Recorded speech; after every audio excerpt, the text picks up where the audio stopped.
an deire seachtainna Shuhuing. Tá Sean Cavanagh tagach an focail bheith ling. Sean, I saw you were one of the lads who collapsed in the heat there towards the end of the game. Just describe how difficult and how tough a game you had this afternoon.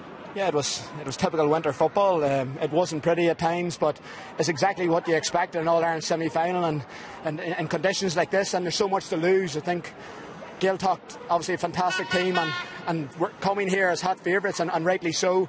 We've been defying the odds all year long, and we obviously come here with a plan to try and stifle them, and with the hope that we would get the scores at the right time. And it worked for long periods. It didn't look likely with 5 to go, but Harry Loughran's been popping up for us all year with crucial goals, and just got one in the nick of time there. And that's what football's all about. For 30-40 minutes, Gaeltacht were probably the strongest team, but when the game was there to be won, we were there, and that's what makes it such a buzz for our community. We've gone such long periods, 35 years without a championship at all, and now we're on this run since the start of September, and it just hasn't really quite sunk in yet that we're going to be heading to Croke Park.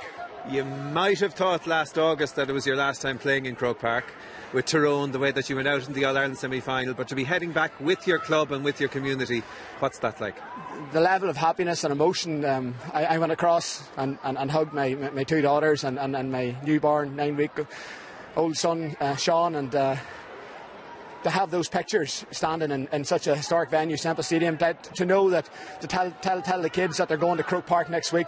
You know, they greeted me in the steps after the Dublin game, and they said to me, "Don't worry, Daddy, you've always done well in Croke Park. At Dublin we're just better than you today." And to be able to say to them now we're going back to Croke Park, and for a community like ours that has been out of the limelight for so long, it's such a lift, and it's probably what's beautiful about the GAA. Enjoy the match next weekend. Garina Morgan, Sean. Okay, so Sean Cavanagh.